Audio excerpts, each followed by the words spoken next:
Good evening, sir. Good evening, Rakesh. How are you, sir? I'm okay. Okay, sir. Actually, not very okay, but Yes, sir. I understood, sir. mm,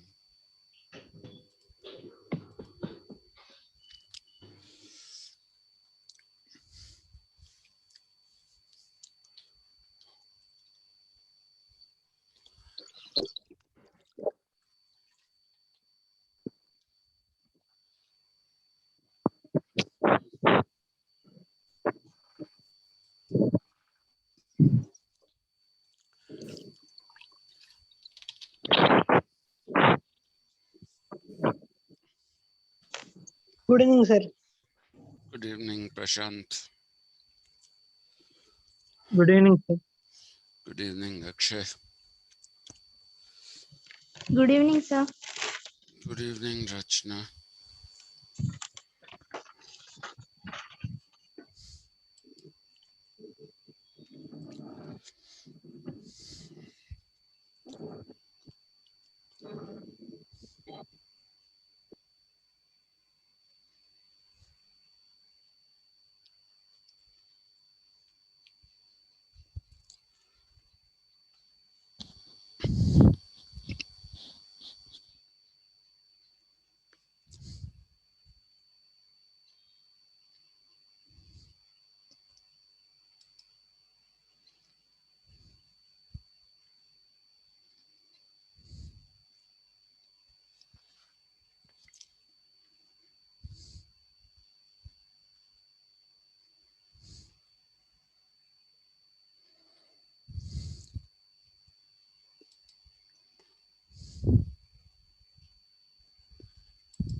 Okay, let us get on with things.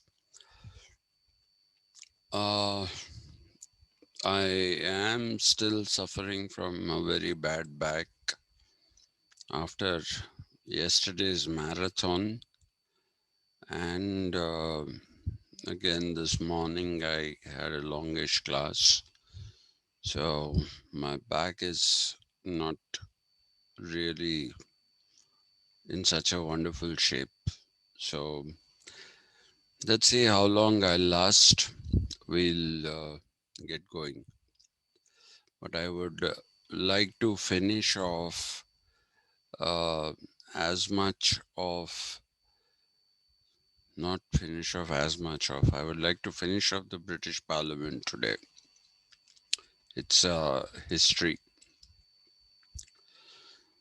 Okay, the last time I think we had just about finished doing uh, how the Council of Ministers and how the Prime Minister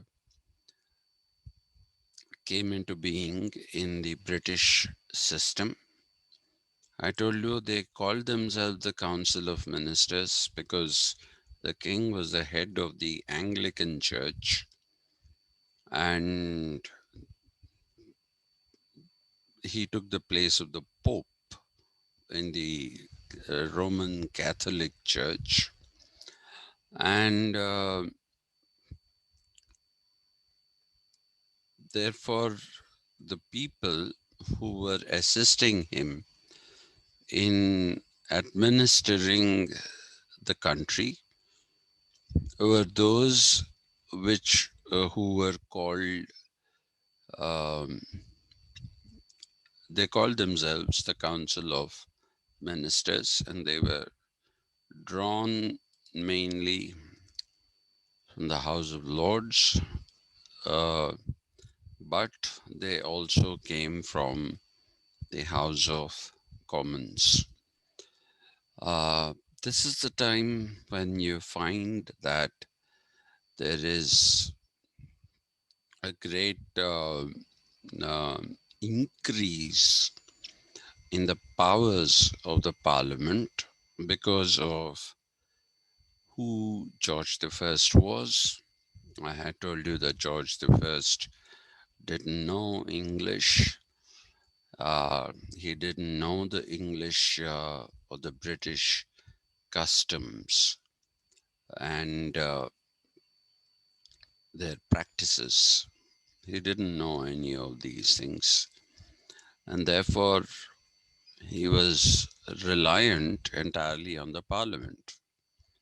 And the parliament also needed somebody who could uh, liaise with the king, and that is how Sir Robert Walpole, who was a polyglot, who knew a number of languages, he was the one who became the go between the Council of Ministers, that is the Parliament, and the king.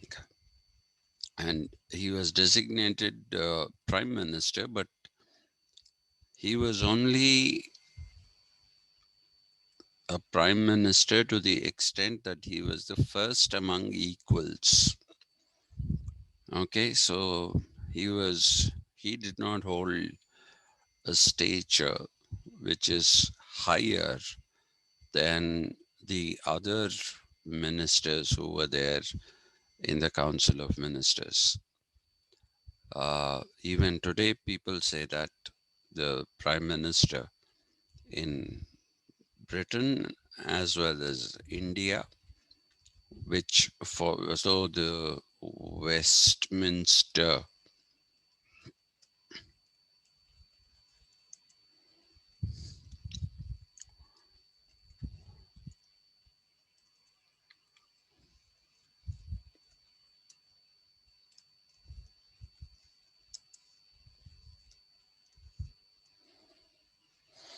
okay, both these countries talk about the Prime Minister being the, what should we say, first among equals. It is certainly applicable to a great degree as far as the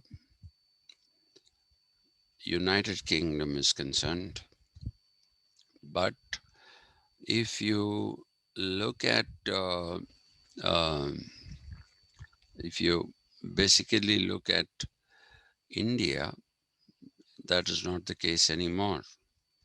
In fact, though this means a little bit of a side, this is a bit of a differentiate. What am I saying? This is a digression, but this is a necessary digression. One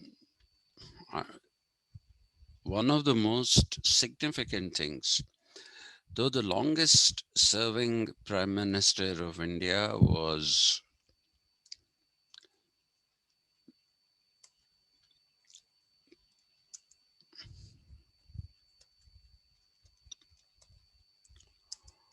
"18 years, I think, is what he was.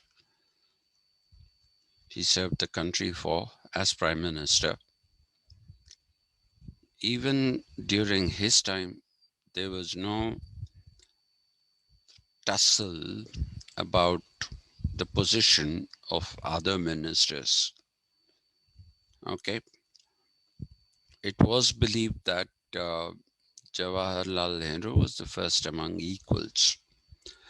For some time, there was a small tussle between the president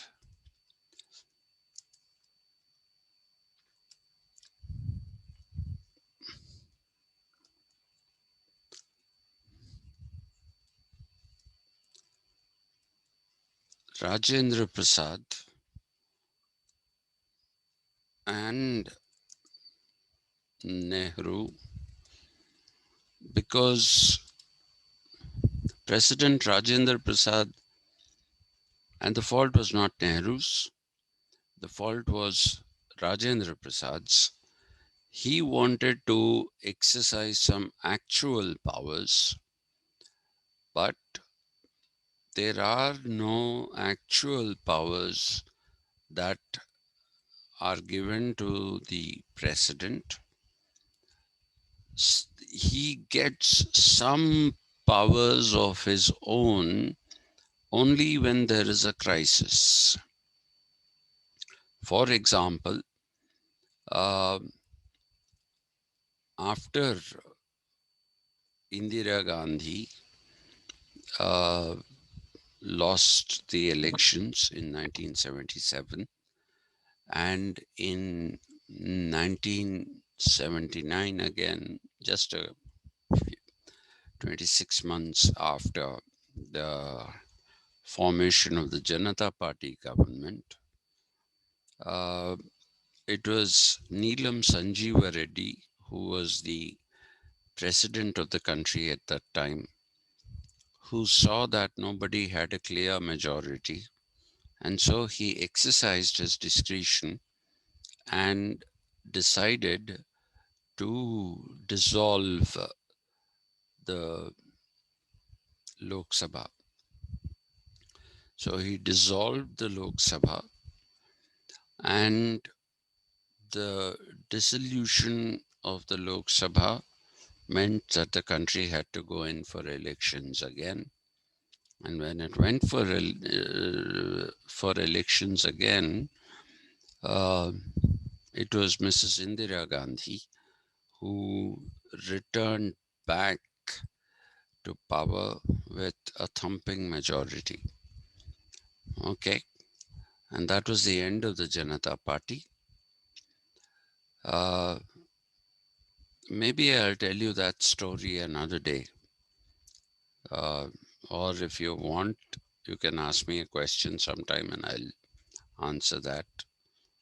What was the Janata Party? It was definitely an experiment. And what did the Janata Party achieve? And what happened when the Janata Party came to power? What you should remember is, prior to 1977, there was no party called the Bharatiya Janata Party, which is the BJP of today. Okay, what was there was the Bharatiya Janasangh. Okay, the Bharatiya Janasangh was actually simply called the Janasangh. Okay, and it was the political outfit of the Rashtriya Swayam Sevak Sangh, which somebody needs to mute their mics. Somebody please mute your mic. Saumya. Yeah. Okay. So till then it was called the Janasangh. After that it became, because it was the Rashtriya Swayam Sevak Sangh, RSS, its political affiliate was called the Janasangh. And it should be noted that except for Veer Savarkar, or just Savarkar, why should we call him Veer? There was no Veerta about him, who went to jail, and he went to the cellular prison in Andaman and Nicobar Islands, and he couldn't take it, and he sent 24 mercy petitions. And so the British took an undertaking from him that he will not do anything to undermine the British power. And he later on apparently even started collecting a pension or some kind of payment of rupees 67 per month from the British. Okay. So all the people that the country celebrates today, Savarkar didn't take part in the freedom movement. Nobody from the Rashtriya Swayamsevak Sangh took part in the freedom movement. Nobody from the Janasangh took part in the freedom movement. Vajpayee, Atal Bihari Vajpayee, who later on gained the image almost of a sage, he was arrested, and on being arrested, he gave a written undertaking that I was not a part of that protest against the British. I support British rule in India, so I should not be arrested. So even this person who has been venerated as a moderate and this and that, he too, to escape incarceration, he too made it a point to, what should I say, to not take part in the freedom movement and say that I support the British rule. So there you have the RSS and its political affiliation, affiliate, the Janasangh, which never took part in the freedom movement. None of their leaders went to jail. And Savarkar, though he went to jail, he even collected payment on a monthly basis. He didn't go to jail for very long, by the way. Okay, and he got a monthly payment from the British. He was a supporter of the British Empire. Okay, and yesterday I was in a recruitment. Somebody comes and says Mahatma Phule, talks about Jyoti Rao Phule, and says that this man fought for a lot of things. And he says he's one of the greatest freedom fighters from the country. Nothing can be farther from the truth than that. If you read about Jyotirao Phule, Jyotirao Phule is somebody who was a British contractor. He did do something for the depressed sections of society. He was the one who first used that Marathi word, Dalit, in order to show somebody who is depressed or oppressed. It's not Ambedkar who was the first to use that term. It was not Ambedkar. He was not the first person. Okay, and the other thing that you need to know is that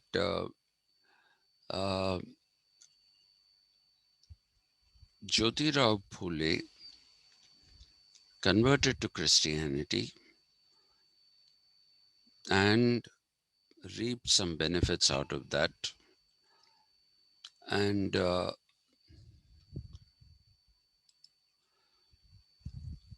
what he also did was that he became a contractor for the British, and a contractor as in a building contractor. He used to build various things for the British. Among the various things that he built for the British were jails, prisons. Okay, and the most famous of all these prisons is the Yerwada, Yerwada, Yerwada prison or jail near Pune. And this is where freedom fighters of India were sent to. This is where the freedom fighters of India were sent to. He was somebody who openly advocated the continuance of the British system of administration, and he wanted India to remain a British colony. Okay, so that is another person who has been deified today.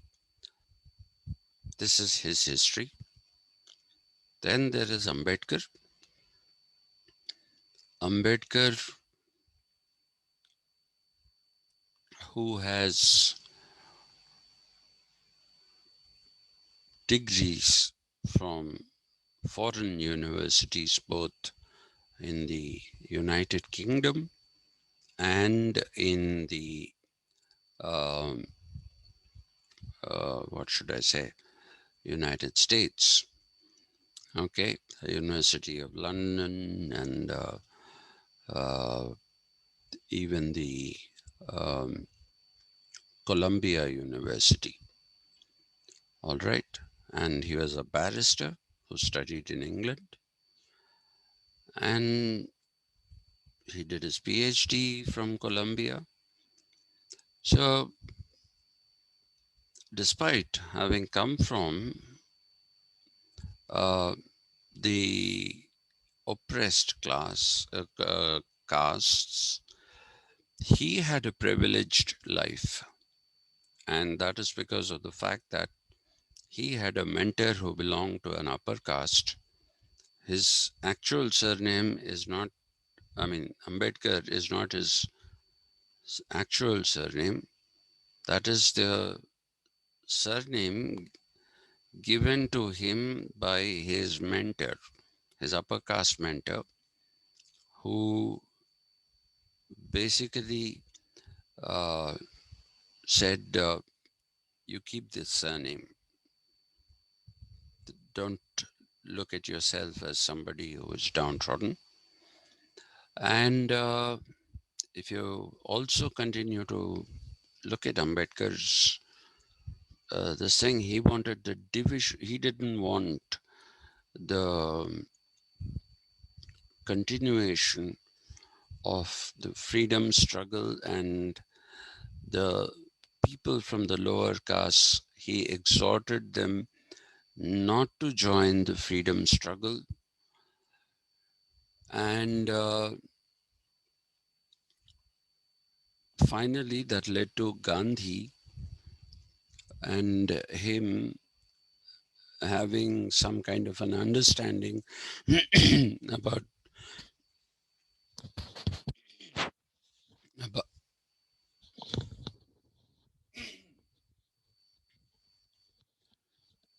sorry about that. Some kind of understanding about how India would be and how India would treat these people if it became independent. And this man, have you ever seen him without his suit? If you go to Pune, if you see his residence there, which is now a museum, it is something that is almost luxurious. Okay? And Gandhi, who decided that he will wear only a dhoti that too above the knees, and he as a person did this because of the fact, he said, the poor people, the lower castes of my country, this is how they are. And so Gandhi took up that attire. And even when he went to the Round Table Conference in the peak of winter in England, he wore nothing but a cloth on top, and Churchill called him a half-naked fakir. Okay, and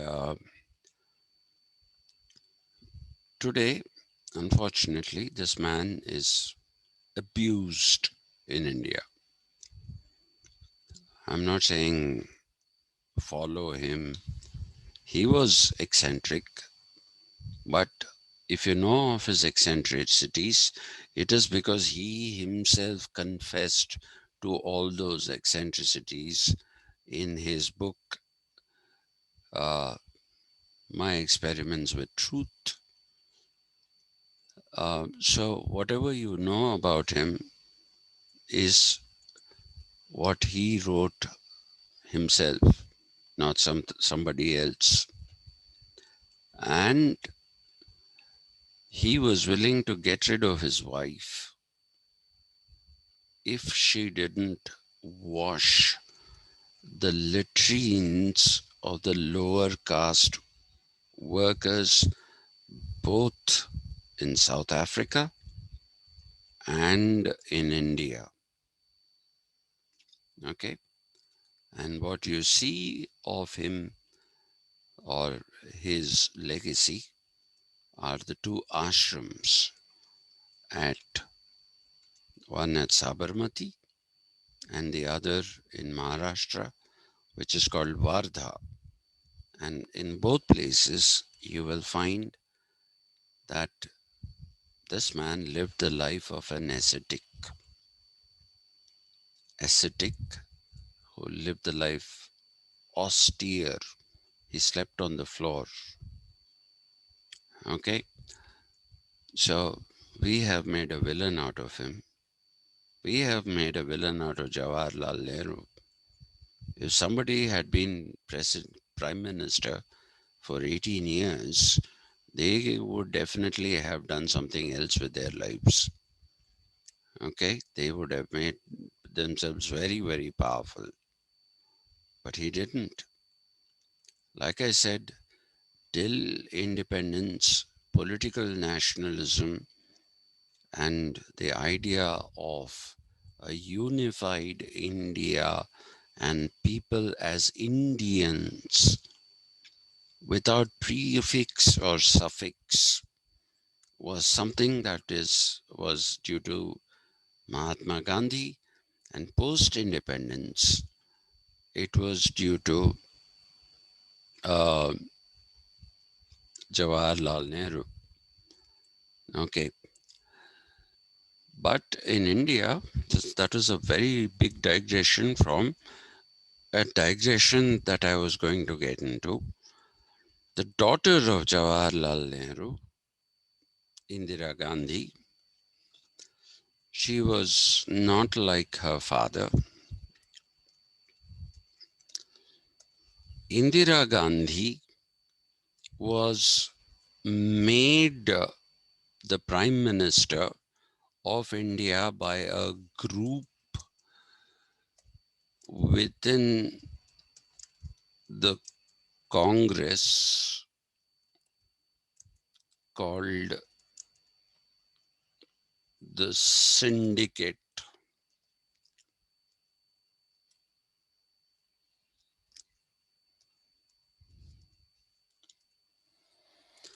Okay. Within the Congress, that group was called the Syndicate. It comprised of leaders like Madurai Kamraj and all, who basically believed that they can prop her up and rule from behind. So they propped her up after the death, the tragic death of Lal Bahadur Shastri, another man that India has forgotten completely. And definitely, we don't give the same amount of uh, respect to even Sardar Patel as we do to some of the other leaders. So yes, those are there. And Shastri, Lal Bahadur Shastri, unfortunately, has had no credit at all. And whatever little credit he had has come because after the defeat of India in its war with China, he made sure that we won against Pakistan in 1965. Okay, and he was somebody who passed away while he was in peace talks at Tashkent, which is, I think, in the present Kazakhstan. Or is it Uzbekistan? I think it is Kazakhstan. Uzbekistan, sir. Uzbekistan, right. Thank you. Yeah. So he died in Tashkent, and we don't talk about this man at all. When he died, I don't know how many of you know this. When he died, all he had was 89 rupees to his name. 89 rupees is all he had to his name. He was somebody who did not own a car, did not own a house, did not own anything except 89 rupees. And this great man, we don't talk about him. Okay. Anyway, now Indira Gandhi was propped up by the group called the Syndicate. And Indira Gandhi decided to break free of the syndicate. So she did her own politics like nationalization and of the banks, soft loans, and all those things, which I don't want to get into. But one thing you must understand is that Indira Gandhi became the most powerful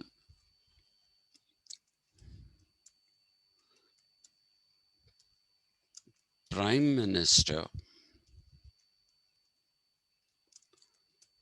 in the world. And therefore, at that time, you will find that people were suggesting, scholars was suggesting that the Indian system should not be called the parliamentary system. Okay, they were saying as opposed to the uh, presidential system that existed in the United States of America, India should be called the prime ministerial system. That is how many powers she has usurped from the parliament, from the Indian parliament. Usurped. Okay. And right now, we are again going back to that. Narendra Modi is most definitely acting like he is like Indira Gandhi did, from including simple things like demonetization, which till now nobody has been explained properly as to why it was done. It was said that it was to curb black money, and they said whatever black money comes will be distributed among the poor. Where is that black money? They said they'll get the whole details from uh, the banks in Switzerland, banks in Cocos Islands, banks in the Bahamas, and even Monte Carlo, all of these which are tax havens. So they said we'll get all the black money from there and distribute it among the poor. Where? Nothing. And that announcement of demonetization should not have been done by the Prime Minister of the country. As per the constitution of the country, the announcement of demonetization is something which should have been done only by the governor of the Reserve Bank of India, also called the central bank. Okay. Instead of that, we have the Prime Minister who comes and says Mitron and throws that bombshell on us and took us back a few years. Okay, so everything is Narendra Modi. So we are back to looking like a prime ministerial system, not a parliamentary system. And you have seen the latest thing in today's newspaper. They have made the state government of New Delhi absolutely useless and redundant, because they said all powers are vested in the Lieutenant Governor of Delhi. And the Lieutenant Governor of Delhi is appointed by and reports to the central government. So, by saying that the powers are all now, all powers, without exception, are vested in the Lieutenant Governor's office, the rest of the people have been reduced to nothing. Tomorrow, Kejriwal, who wants to do something, he can't do a thing unless the center lets him do it. So we are again going back towards that centralization. While scholars of political science are discussing federalism, federalization, no, competitive federalism, but cooperative federalism. This is what scholars are sitting and talking today. And that's why I have come to believe that most of the scholars in this country are just talking heads. They will form their own panels, they have their groups, they'll all sit together and talk about what to do, how to do. Okay, and in the end, that doesn't in any way match the political reality that the country is. So it came to be called the prime ministerial system during Indira Gandhi's rule. And I think initially, before Shekhar Gupta turned, or rather, yeah, before he became a turncoat and now a big advocate of Modi, he had suggested that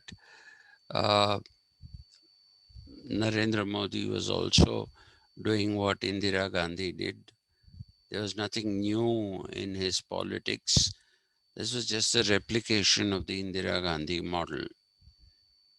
Okay, and so he said it was turning again into a into a prime ministerial system. But that is about India. Thank you very much. That is a digression. Now let's quickly continue with the Westminster system. The Parliament became extremely powerful at that time. And like I said, till today, the Prime Minister is only the first among equals.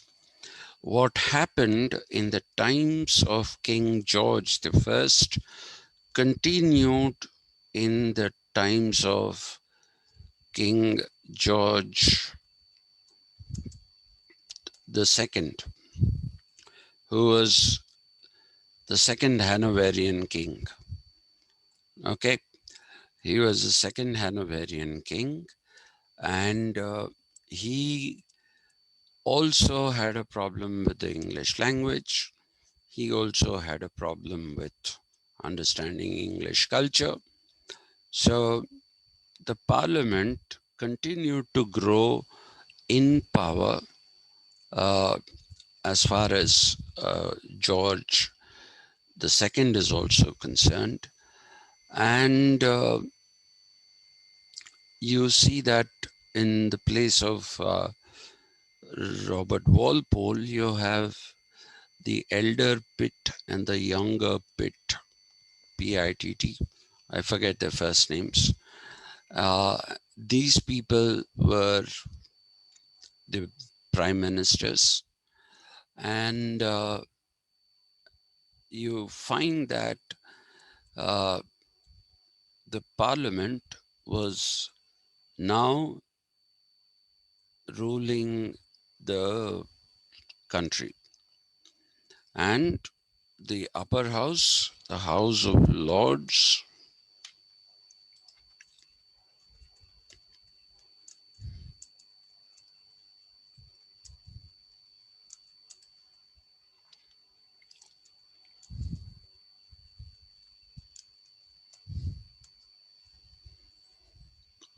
okay, was a true upper house.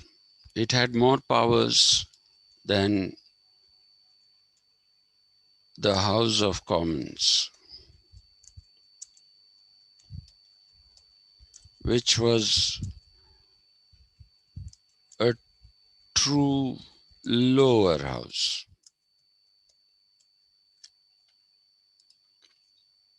right? The House of Lords had more powers than the House of Commons. Nothing would become a law until the House of Lords ratified it. Okay, so fiats,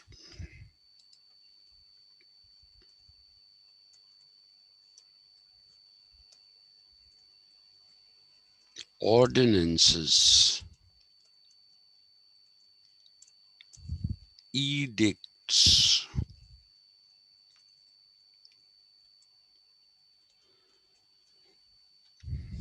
all these are things issued by the king. Okay, so these had to be passed by the upper house. Only if the upper house passed all these things, then would they become laws. Okay, so the legislation bit came in, but it is not democratic. No elections yet. Okay, there are no elections yet. So we don't see that it is a democratic parliament yet, though it starts taking on the hues of a legislature. Now, George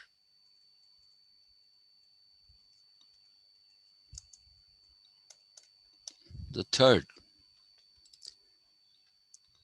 was a very different proposition compared to his predecessors, George II and George I. He knew English, he knew British customs, traditions, and conventions, because Akshay likes that. I'll add it. He knew all these things, and he decided, by this time we are into the 19th century. Okay, we have come into the 19th century properly. He decided that he has to wrest back, W-R-E-S-T, wrest back all the powers that the parliament had taken away from the monarch. Okay, so wrested back he wanted to wrest back, so he tried wresting back. But please remember, by now the parliament has become quite powerful. It has become quite powerful. So the parliament was in no mood to give up its powers. And at this time, there was also tumult in British society, mainly due to two people.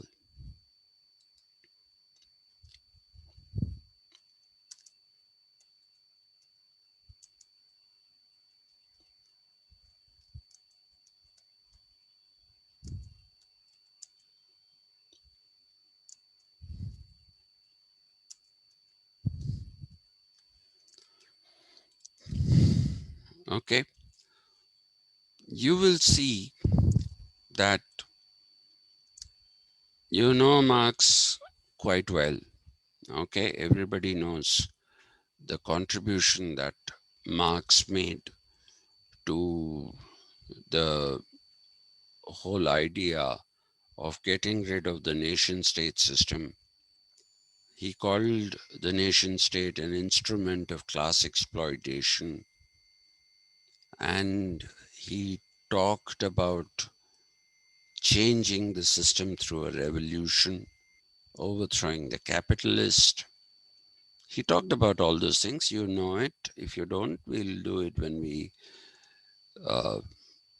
come to Karl Marx. John Stuart Mill is the one who is not very well known, but I did discuss John Stuart Mill with you people. I don't know if the MA Arts College students were there when I had a discussion on the utilitarians. Yes, You were there. yes, sir. Thanks. Yeah. So you know the contribution of Mill. Yes, sir. John Stuart Mill, basically, he was somebody who believed in the equality of sexes. Though he started as a utilitarian, he moved away from utilitarianism. He moved towards some kind of socialist liberalism, is what some people call it, but that I think is too what should I say, too powerful a phrase to use on him. He wasn't a socialist, but he empathized with the situation of the poor. He empathized with the situation of the poor. He wanted universal adult franchise.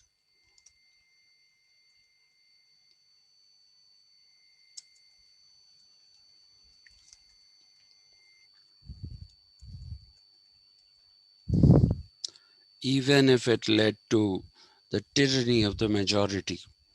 He said the majority of the people are poor.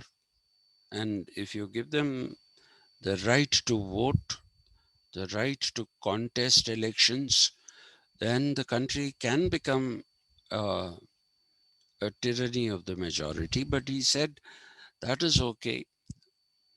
But Humanitarianism tells us that you cannot leave people out of the process of decision making. And Harriet Taylor, his wife of a few years, was somebody who was a very big influence on him.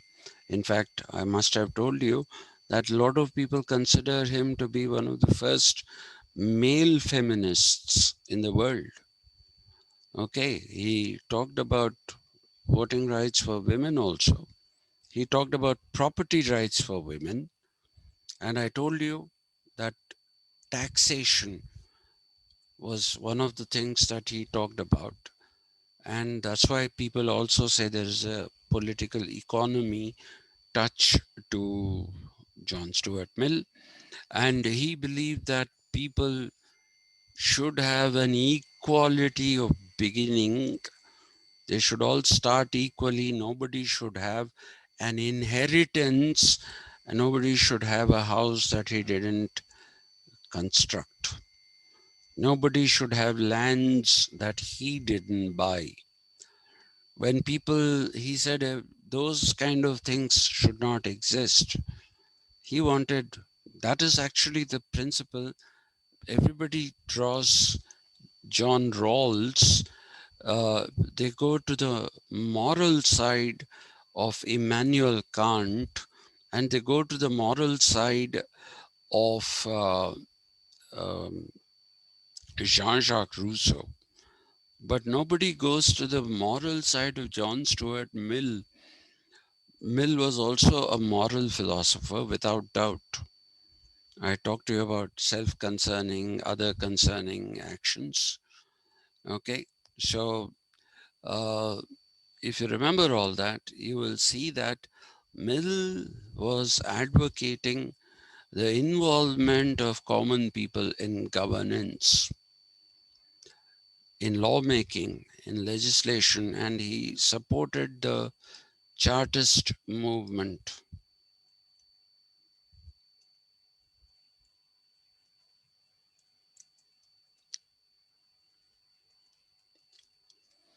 The Chartist movement was a movement which presented a charter of demands to the king and the parliament, and this was done by the workers and common people. Okay, so he became a supporter of them, and you therefore see that there is this great tumult happening in British society. There is the king trying to become the king like in the past. Okay, in the past meaning some centuries ago, right? Where monarchs ruled supreme without any kind of resistance. The parliament was trying to consolidate its powers further and further. It wasn't willing to accede any power to the king. It was trying to take away more powers from the king. Okay. And then there was this common people's uprising. So this is the tumult that you find in British society. I'm going to spare you the details. I'm going to tell you what came out of it. What came out of it was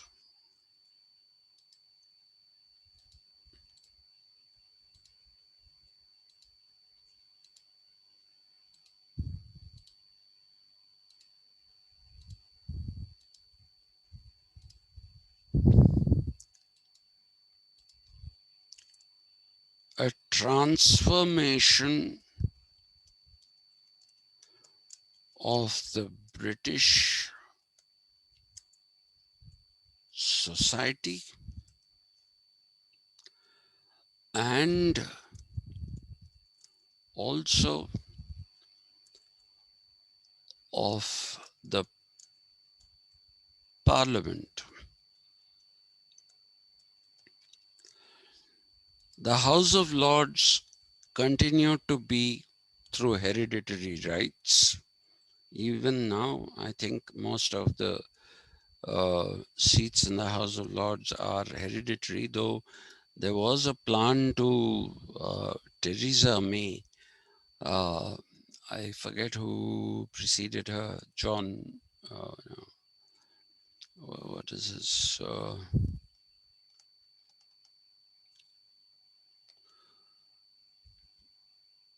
The Prime Minister who preceded Theresa May.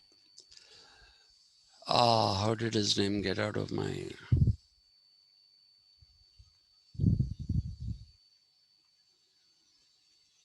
He had proposed the abolition of these, and Theresa May also agreed, but they didn't get around to doing it still. Anyway, I'll remember that this thing. I don't know. I'm sorry, but I keep forgetting things these days. Why I probably should go get my head checked once.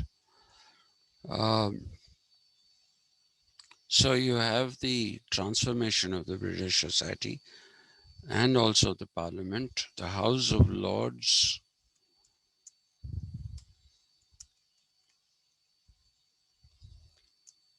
was still peerages. House of Commons started having elections which included the male population.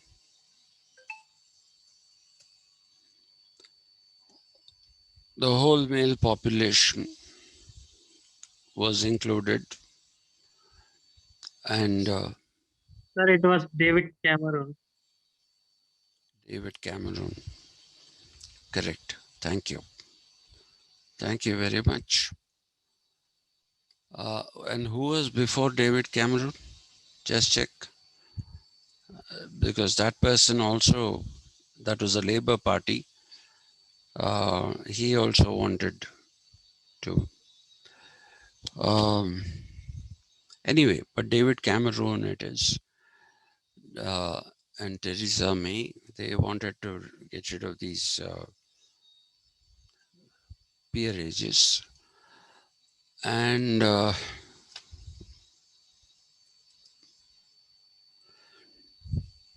you will see that an Indian also contested an election towards the end of the 19th century and became a member of the House of Commons. Do you know who it is? Dadabhai Nauroji. Absolutely. Thank you. Correct. Dadabhai Nauroji became an elected member of the parliament. He represented the Indian interest, lest you think he was hand in glove with the British. No. He contested the elections in order to basically represent, and he argued that as a citizen of the British kingdom, as a part of the British Commonwealth, he had the right to contest elections from anywhere. Okay, and that is how he won the election. And the male population got the right to vote. So you see that by this time, things were changing radically. Okay, the House of Commons started really becoming the House of Common People rather than the house that represented the realm of commons, which is how it began in 1341. But by the time it is 1870, you see that King George was becoming more and more aggressive. King George was becoming extremely aggressive. He was mounting an attack on the parliament.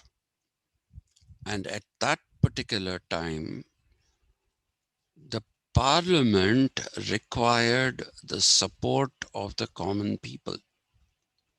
It didn't have either the Lords, neither the Lords nor the uh, Commons had the strength to fight this King George III. So if they had to win the battle, then they required the the common people to support them. The common people by then had read The Rights of Man by Tom Paine, and so they knew what were rights. The language of rights had come into vogue. It was no longer natural rights, it was now human rights. Okay, so by virtue of being human beings, we have rights. So when that thing was invoked, the Parliament was forced to bend in front of uh, the demands of the common people, because otherwise it would have become non-existent. Okay, so what you find is that the House of Commons started having elections, started having members from the common people, but the biggest coup happened in the 1870s. I'm not sure of which year. It is probably the year 1871, but please don't go by that. Sometime in the 1870s, probably 1871, but since I'm not sure, I wouldn't ask you to go by that date. If you look at what happened in the Parliament, the upper house was stalling the bills. Now it had become a legislature. It was stalling the bills that were being passed in the lower house and sent to the upper house. Initially, before stalling, it was rejecting bills that it didn't like. Anything that challenged its own power, it wouldn't allow for the passage of that. Okay, and therefore, you will see that, um, you know, the upper house of the Parliament was something that was losing its popularity with the people, because it was sending the bills back and saying, no, we don't agree. So it was at that time that the money bills came into being. I'm not going to go into what money bills are. You should know that by now.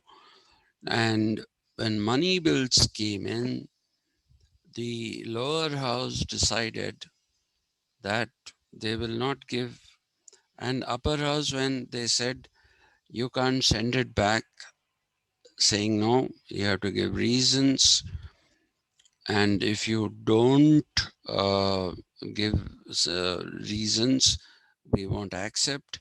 So the upper house started stalling. It wouldn't send the bills back to the lower house.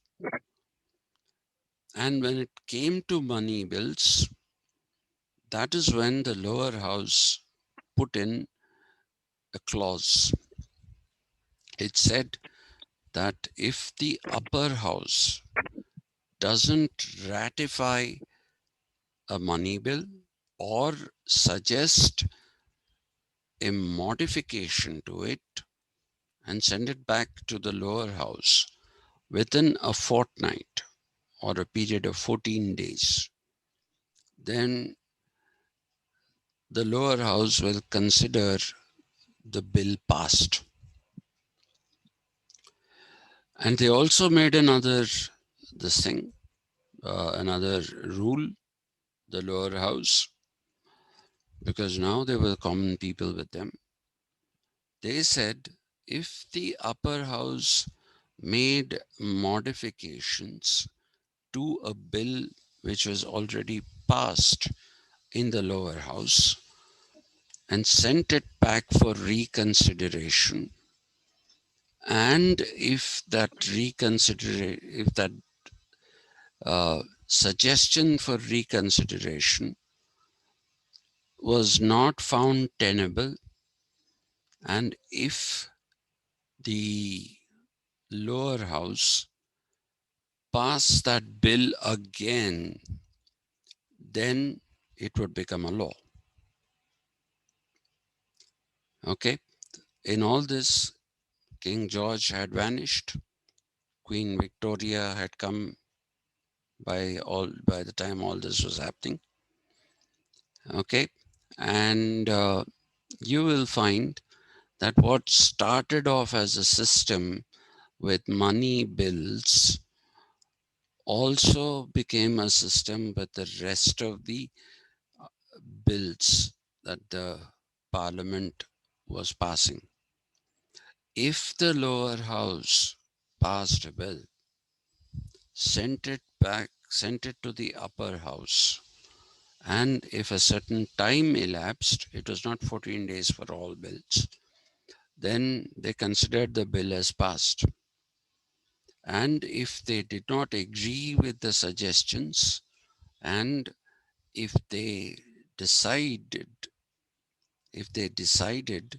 that we will pass the bill in its original form a second time, then that is how the bill would get passed and it would become a law. So there you see the taking away of the powers of the upper house of the Parliament. Okay, it started with money bills, but it is also something that went in, what should I say? It is also something that went on to apply to other bills, though the time periods differed. Ultimately, it was what the lower house said that counted and not what the upper house said. The reasoning was that the House of Commons was now an elected body. It represented the people, whereas the House of Lords was still the exclusive, what should I say, the exclusive preserve of the peerages. And they said that this is not going to be the house that will decide the fate of the country. It's going to be the House of Commons. So the nature of Commons, the meaning of Commons, everything changes. It becomes a more powerful house, but the British love their conventions, unlike our people. So KCR comes to power. The first thing he wants to do is demolish the Secretariat or look for an alternative place to build the Secretariat. Okay, so the chest hospital, he wanted to demolish that. Then he went to Bison Polo Grounds, he wanted to build it there.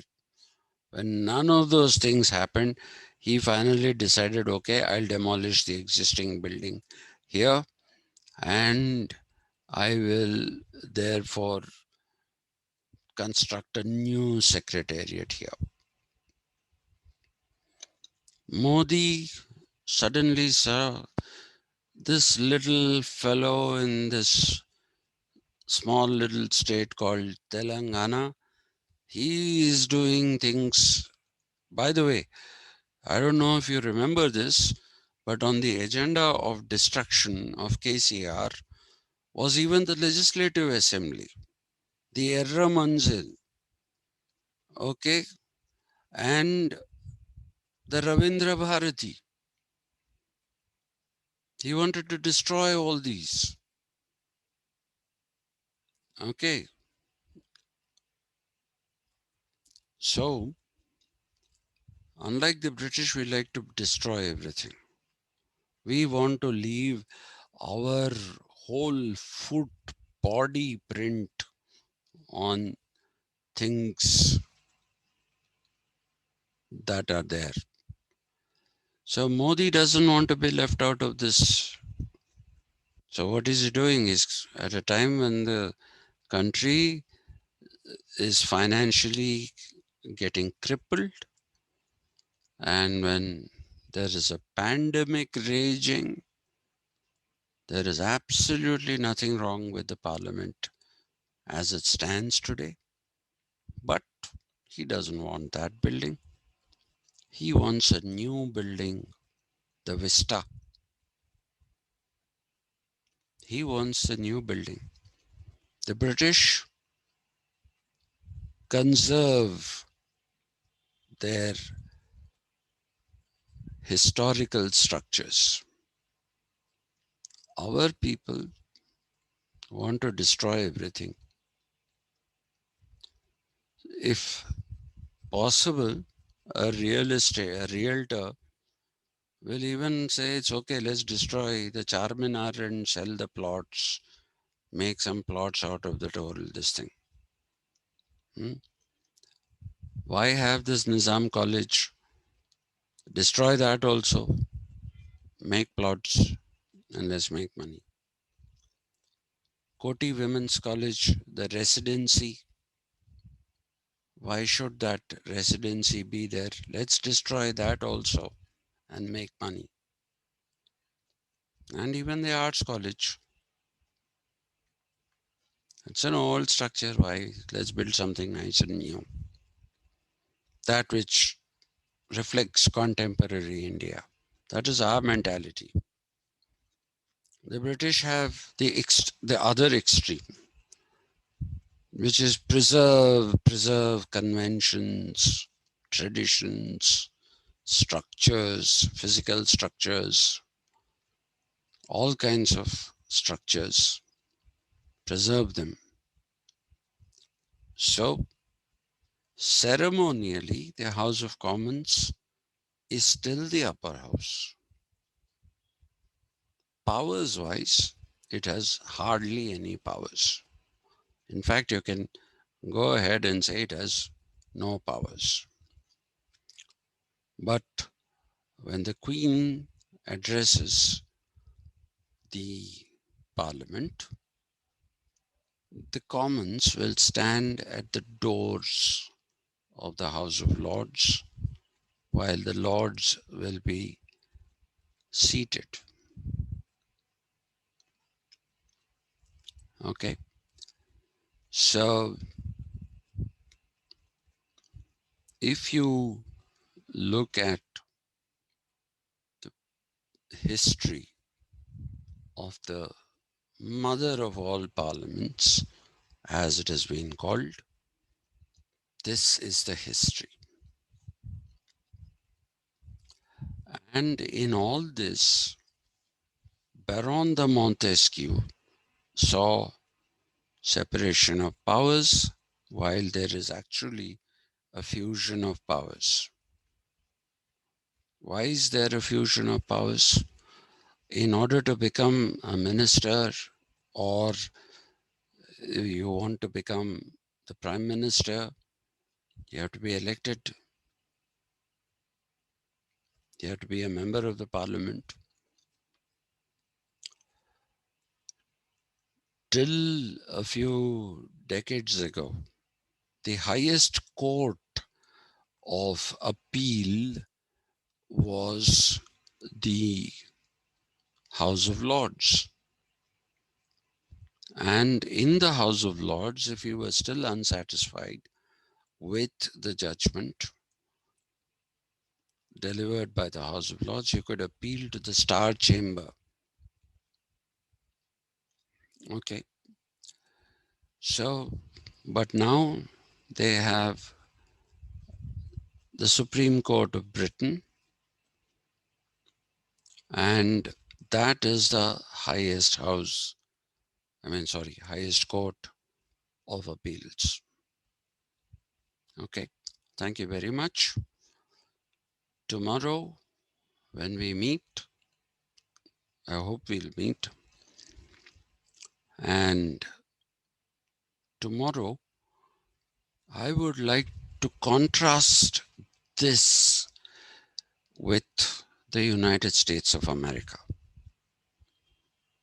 That we'll finish tomorrow itself, because like I told you, it's a new nation, doesn't have so many traditions, so many problems that a country like England had. So their history is short, but it's an interesting history because of the direction in which they went. I made a mention of the separation of powers at the end today because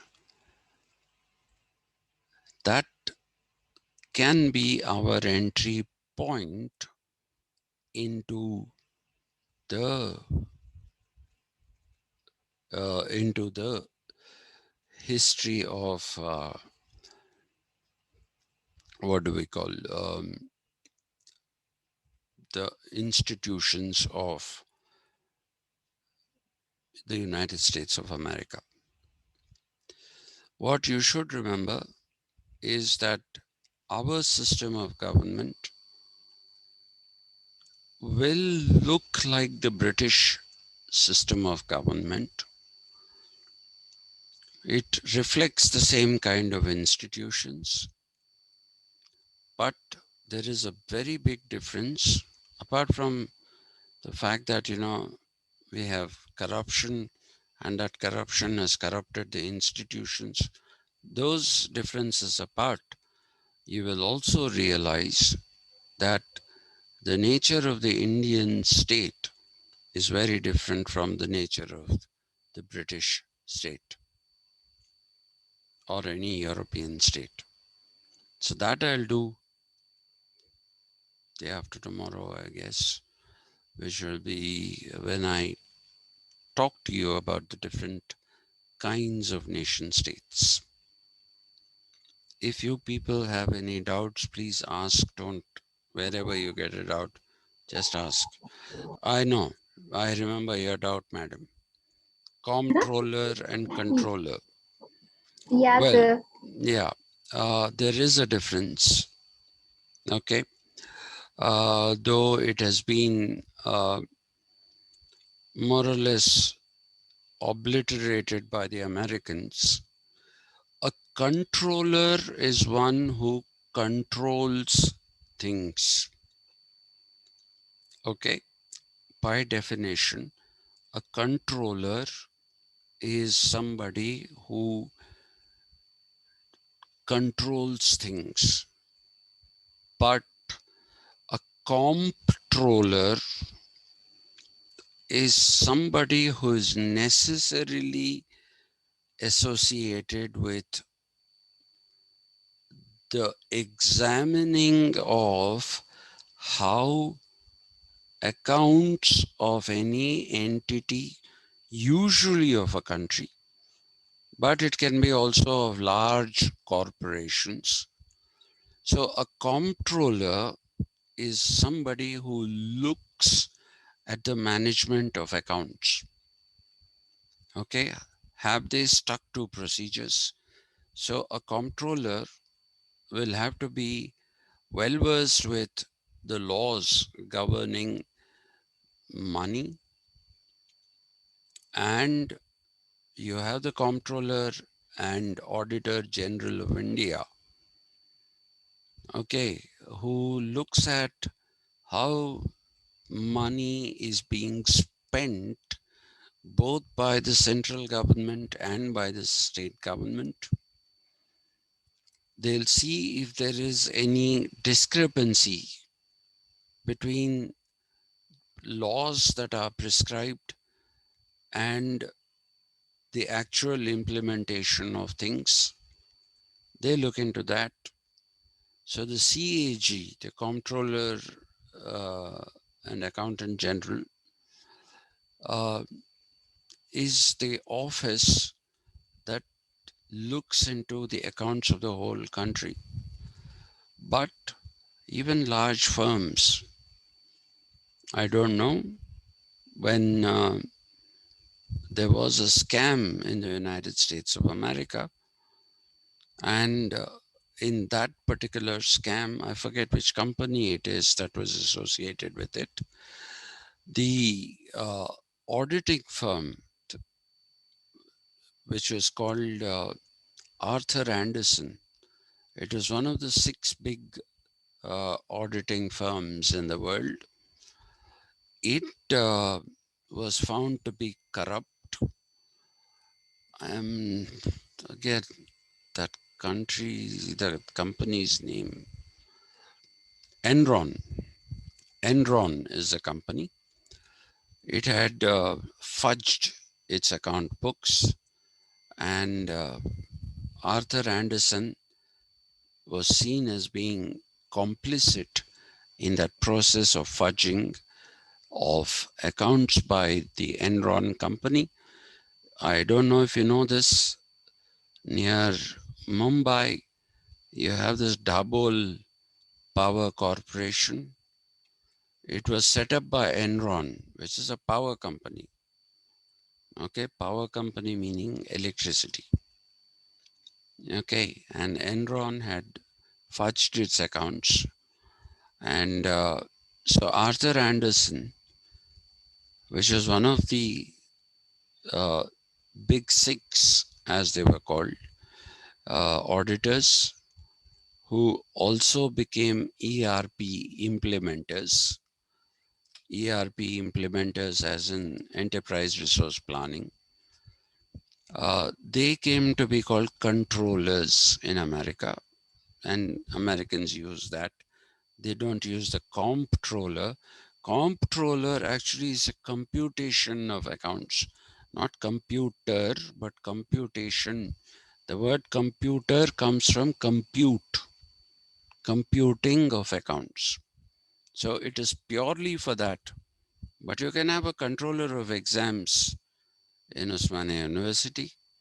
You can have a controller of signals in the railways. So controller is a more general term, whereas comptroller is purely used in the context of accounts. And talking about Arthur Andersen, one amazing thing about that company is that after it had shut down, within 18 months, it reinvented itself and became Accenture. So within 18 months, Accenture became what Arthur Andersen was. Same people, but they reinvented the company under a different name. Okay, so any other questions? Sir, what is the pronunciation of finance or finance? Either is fine. Finance, either of them is fine. Or director, either of them is fine.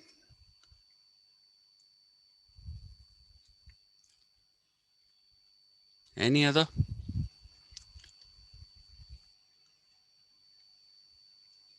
Either, that also is fine. But the and the are not interchangeable. The is what you use before vowels come. Okay. The owner of a house. The partnership firm. Before a consonant sound, you use the.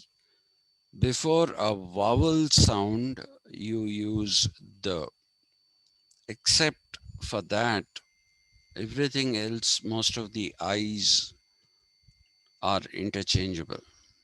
They can be E or they can be I. Okay. Any other?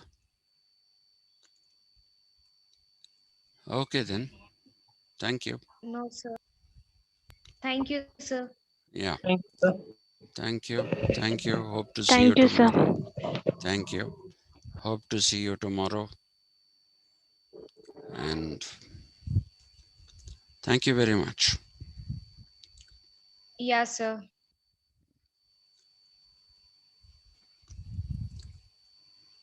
Rachna, did you put your hand up or is it a mistake? Always he will. No, Okay. sir, it's not me. Not Prashant. I said Rachna. Rachna. Sir, Yeah. here in India, the Prime Minister of India can become from the this law. I mean, upper house, Rajya Sabha. Hmm. In Britain, No, not from the no. upper house. No. He has to be, it used to be like that, but now it is not from the upper house. It used to be like that you could be a prime minister from either the upper house or the lower house. But now, again, there is no rule. There is no rule, but they have moved on to a convention where the upper house members, because they're not elected, they will not become prime ministers. We have gone on with the old practice and we say you can be from either house. But like I said, the British are a strange lot. They make and break conventions which are strange. Technically, there's nothing stopping somebody from the upper house becoming the prime minister, but convention now is only from the lower house. Okay. Thank you Okay, then. sir. Thank you. I shall see you tomorrow. Bye. Yeah, sir. Okay.